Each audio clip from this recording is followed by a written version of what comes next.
అశ్విని దేవతలు ఇచ్చిన విషఫలం. ఒకానొక దేశంలో రసార్ణవుడు అనే ఘనవైద్యుడు ఉండేవాడు. ఆయనది అమృతహస్తం. గొప్ప అనుభవం కలవాడు. ఆయన చేతిలో కుదరని వ్యాధి అంటూ ఏదీ లేదు. ఒకసారి ఆయనకొక ఆలోచన కలిగింది. ఎన్నో సంవత్సరాలుగా గురు శుశ్రూష చేసి శాస్త్రాలు చదివి అనుభవం గడించి ఇంత కీర్తి ధనం సంపాదించాను. అనుసృతంగా వచ్చే విద్య కనుక ఈడు తీయకుండా నా కుమారుడు వైద్యం సాగిస్తూ ఉన్నాడు. కానీ నాడీ పరీక్ష చెయ్యాలన్నా, అసాధ్య రోగాలకి చికిత్స చెయ్యాలి అన్నా వాడికి కష్ట సమస్య అవుతూ ఉంది. వ్యాధిని బట్టి మందు నిర్ణయించడానికి కాస్తో కోస్తో జ్ఞానం చాలదు కదా, దీనికి దైవానుగ్రహం కూడా ఉండి తీరాలి అనుకున్నాడు. ఈ ఉద్దేశం కలగ్గానే రసార్ణవుడు తన వృత్తి కుమారుడు సోమదత్తుడికి అప్పగించి అరణ్యాలకి వెళ్ళి ఎంతో కాలం అశ్విని దేవతల గురించి తపస్సు ప్రారంభించాడు. 3 సంవత్సరాల తర్వాత ఒకనాడు అశ్విని దేవతలు ఆయనకి ప్రత్యక్షమయ్యి కోరిక ఏమిటో చెప్పమని అడిగారు. అందుకు రసార్ణవుడు సమస్త వ్యాధుల్ని నయం చేయగల ఒకే ఒక్క సాధన నాకు అనుగ్రహించండి చాలు అన్నాడు. అప్పుడు అశ్విని దేవతలు అతనికి ఒక విత్తనాన్ని ఇచ్చారు. దీన్ని పాతిపెట్టు. ఈ వృక్షం తాలూకు ఆకుల రసం వాడితే సమస్త రోగాలు కుదురుతాయి. దీని ఫలం సేవిస్తే స్వర్గ సౌఖ్యం లభిస్తుంది.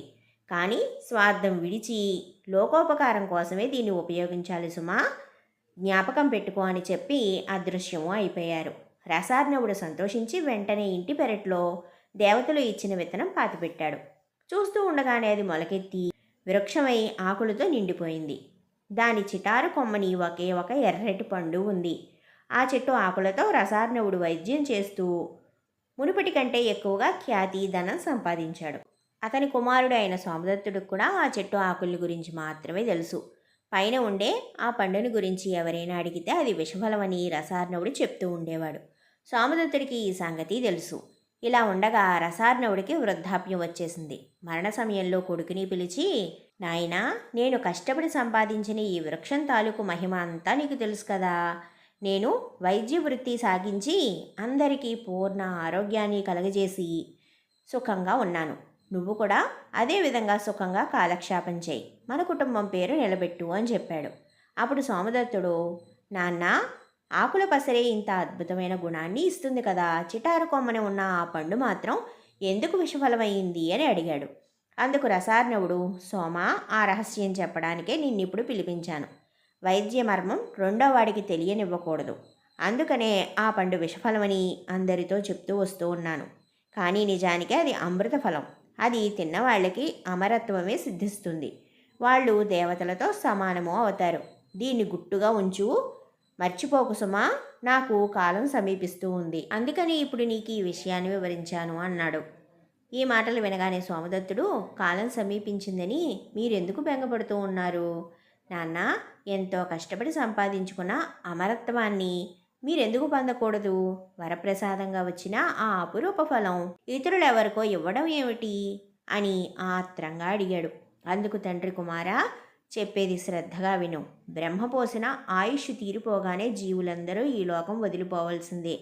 మానవుడు అమరత్వం పొందడానికి ప్రయత్నించడం దైవాజ్ఞని ధిక్కరించడంతో సమానం అవుతుంది.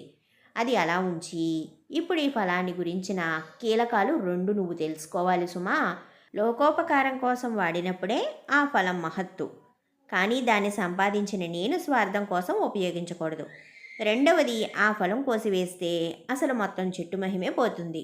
పండు చెట్టును ఉన్నంతకాలమే ఆకులకి వైద్య గుణం కలిగి ఉంటుంది. జ్ఞాపకం ఉంచుకో అన్నాడు. ఇలా చెప్పి రసార్ణవుడు కన్ను మూసేశాడు. తండ్రి ఆజ్ఞని అనుసరించి సోమదత్తుడు చెట్టు రహస్యం గుట్టుగా ఉంచి వైద్యం చేసుకుంటూ కాలక్షేపం చేస్తూ ఉన్నాడు. తండ్రి చెప్పినట్టే ఆ చిటారు కొమ్మని ఉండేది విషఫలమని అడిగిన వాళ్ళందరికీ చెప్తూ ఉండేవాడు. సోమదత్తుడి ఖ్యాతి దేశదేశాలకి పాకిపోయి చివరికి కౌసేయపురాన్ని పాలించే గుణవర్మ చెవిని పడింది. గుణవర్మ చాలా కాలంగా తీవ్రమైన కడుపు నొప్పితో బాధపడుతూ ఉన్నాడు. ఎటువంటి ఘనవైద్యులు ఏమీ చేయలేకపోతూ ఉన్నారు. అంచేత సోమదత్తుడిని గురించి వినగానే గుణవర్మ మంత్రి సామంతాది పరివారంతో వైద్యుడుండే ఉత్తర దేశానికి బయలుదేరాడు. గుణవర్మకి ఒక్కగానొక్క కుమార్తె. ఆమె పేరు మైథిలి. తండ్రిని విడిచి క్షణం ఎక్కడా ఉండలేదు కనుక ఇప్పుడు తండ్రి వెంట వస్తానని పట్టుబట్టింది. కాదనలేక గుణవర్మ సరే అన్నాడు. ప్రత్యేకించి తోటలో వేసిన 2 డేరాలలో గుణవర్మ బస చేసి వైద్యుడికి కౌరు చేశాడు. గుణవర్మని గురించి బోగట్టా అంతా సోమదత్తుడికి ఇంతకుముందే తెలుసు కనుక రాజుగారి పిలుపు వచ్చింది అనగానే స్వార్థపిశాచి పట్టుకుంది. ఎప్పుడు ఎవరు పిలిచినా మూలికాపత్రాలు చేతపట్టుకు వెళ్లే సోమదత్తుడు ఇప్పుడు రాజదర్శనానికి ఉత్త చేతులతో వచ్చాడు. గుణవర్మ వైద్యుణ్ణి ఎంతో గౌరవించి తన బాధ నయం చేస్తే కోరిన బహుమానం ఇస్తాను అన్నాడు. రాజు నోటి నుంచి ఈ మాట ఎప్పుడు వస్తుందా అని సోమదత్తుడు కనిపెట్టుకుని ఉన్నాడు. మీ వ్యాధి నయం చేయడం అనేది పెద్ద విషయం కాదు నాకు. కుదిరిస్తే మీ మాట నిలబెట్టుకుంటారా అని రెట్టించాడు సోమదత్తుడు. మా మాటకి తిరుగులేదు, కోరుకున్న బహుమతి ఇస్తాం అంటూ రాజు స్పష్టంగా వాగ్దానం చేశాడు. ఈ మాట తీసుకుని సోమదత్తుడు అయితే మీ అమ్మాయిని నాకిచ్చి పెళ్లి చెయ్యాలి అన్నాడు తడువుకోకుండా. రాజు తబ్బిబ్బైపోయాడు. వైద్యుడు ఇటువంటి కోరిక కోరతాడని కలలో కూడా అనుకోలేదు. చూడబోతే సోమదత్తుడు నల్లటివాడు, నడి వయస్సు మళ్ళినవాడు, పైగా అనాకారి. అప్పుడు గుణవర్మ, వైద్య ప్రవీణ, నీ కోరిక తీర్చడం సాధ్యం కాదు. ఈ బాధతోనే చచ్చిపోతాను కానీ నా కుమార్తె జీవితం మాత్రం నేను నాశనం చేయలేను అని ఖచ్చితంగా చెప్పేశాడు. అందుకు సోమదత్తుడు, రాజా, ఏళ్ల తరబడి యాతన అనుభవిస్తూ ఉన్నారు. ఒకే ఒక్క గంట వ్యవధిలో మీ బాధని నేను నయం చేయగలను. మంత్రించినట్టుగా మీ వ్యాధిని తీసి పారేస్తాను. సుఖంగా ఉంటారు. బాగా ఆలోచించుకుని నాకు కౌరు చేయండి అని అక్కడి నుంచి వెళ్ళిపోయాడు. వైద్యుడు వెళ్ళగానే రాజపుత్రి తండ్రి వద్దకి వచ్చి, నాన్న, మీ బాధ నేను చూడలేకపోతూ ఉన్నాను. నేను అతన్నే పెళ్లాడతానని కబురు పంపండి. అయితే ఒక షరతు పెట్టండి. ఆయన చెప్పినట్టుగా ఒక గంట కల్లా బాధ తగ్గకపోతే మన కోటగుమ్మానికి తల అప్పగించాలని మాత్రం చెప్పండి అంది. ఆ సాయంత్రం మంత్రి వైద్యుడింటికి వచ్చి రాకుమార్తె మాటలు పోసుగుచ్చినట్టుగా చెప్పాడు. అంతా విని సోమదత్తుడు, మంత్రివర్య, మాట వరుసకి గంటసేపు గడువిమ్మన్నాను కానీ అది అనవసరం. అది అవసరమే లేదు. రాజాజ్ఞ అయితే 2 నిమిషాల్లో ఏలిన వారి బాధ పోగొడతాను. పోగొట్టలేకపోతే సంతోషంగా నా తల సమర్పిస్తాను అంటూ నిబ్బరంగానూ నిర్లక్ష్యంగానూ చెప్పాడు. చాటుగా పక్కనే ఉండి సోమదత్తుడి భార్య సువర్ణ ఈ ప్రసంగం అంతా వింది. రాజుగారి కూతురే తన భర్తకి రాణి కాబోతూ ఉందని, ఇక తన ముఖం చూస్తాడా, తన గతి ఏమిటి, ఇదెంత దారుణం. ఈ ఆలోచన చాలా దురాలోచన. ఇంతకాలంగా ఈయన అడుగులకి మడుగులు ఒత్తుతూ ఆయన చెప్పినట్టుగా జీవనాన్ని వెళ్ళబుచ్చుతూ ఉన్నాను. అటువంటి నా అభిప్రాయంతో కానీ, నా ఇష్టాలతో కానీ, నా కష్ట సుఖాలతో కానీ ఈయనకి అసలు సంబంధమే లేనట్టు ఉంది. ఇలా ఆమె మనస్సులో తీరని వేదన పొందుతూ ఉంది.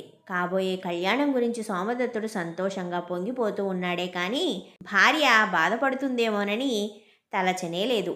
చీకటితోనే లేచి ఆకులు కోసుకుని సోమదత్తుడు రాజుగారి బసకి బయలుదేరాడు. రాజుకి మందిచ్చాడు. ఎందుచేతనో ఇప్పుడు ఆ ఆకుల రసం పనిచేయటం లేదు. పైగా ఉన్న నొప్పి తగ్గకపోగా రాజుగారికి నొప్పి మరింత పెరిగింది. దానితో మంత్రి, వైద్యరత్న, తల ఇవ్వడానికి సిద్ధంగా ఉండు అన్నాడు. స్వామి, తొందరలో ఏదో పొరపాటు జరిగింది. మరో మూలిక తెచ్చి ఉంటాను. సెలవిస్తే ఇంటికి పోయి ఇప్పుడే సరైన మందు తెస్తాను అన్నాడు వణికిపోతూ సోమదత్తుడు. రాజాజ్ఞ అయింది గనక సోమదత్తుడిని మంత్రి సరే పోయి రమ్మన్నాడు. అయితే అతడు మోసం చేయకుండా సోమదత్తుడికి చెరొక పక్కని విచ్చుకత్తులతో పహారా వాళ్ళని వెంట పంపించాడు. ఇంటికి వస్తూనే సోమదత్తుడు పెరట్లోకి వెళ్ళి చెట్టు చిటారు కొమ్మని చూశాడు. అక్కడ పండు కనిపించలేదు. అంతా నిష్ప్రయోజనం అనుకుంటూ లోపలికి వస్తూ ఉంటే కాలికి ఒక కాగితం తగిలింది. అందులో ఇలా రాసి ఉంది: మీకు నేను ఆటంకంగా ఉండదలుచుకోలేదు. చెట్టు పైన ఉన్న విష్ఫలం తిని ఆత్మహత్య చేసుకుంటున్నాను అని ఉంది. అంతే. ఆత్రంతో సోమదత్తుడు భార్య కోసం వెతకసాగాడు. ఎంత వెతికినా ఆమె కనబడలేదు. చెప్పలేని బాధతోటి రాజు మాట్లాడలేని స్థితిలో ఉన్నాడు. మంత్రి సోమదత్తుడిని రాజు ఎదుట పెట్టి పక్కనే ఉన్న బొట్టులకి సౌజ్ఞ చేశాడు. అంతలో అశరీరవాణి పలికింది. అందరూ ఆ దిక్కుకి చూసి ఆశ్చర్యపడ్డారు. ఒక దేవత కనబడింది. నా భర్త చేసిన తప్పుని మన్నించండి అంటూ ఆమె కథ పూర్తిగా చెప్పింది. తర్వాత రాజుని పుచ్చుకోమని చెప్పి ఒక మూలిక కింద పడవేసింది. అది గుటక వేయగానే రాజు బాధ పూర్తిగా తగ్గిపోయి ఆ క్షణం నుంచి సుఖంగా ఉన్నాడు. సిగ్గుతోనూ విచారంతోనూ సోమదత్తుడు ఇంటికి మళ్ళాడు. దురాశ దుఃఖానికి చేటు. అనుకూలవతి అయిన భార్య ఉండగా ఇంకొక ఆమెను వివాహం చేసుకోవాలి అనుకున్నాడు. కాబట్టే సోమదత్తుడు అమృత ఫలాన్ని పోగొట్టుకున్నాడు. దేవతల అనుగ్రహానికి దూరమయ్యాడు. రెంటికి చెడ్డ రేవడి అయ్యాడు.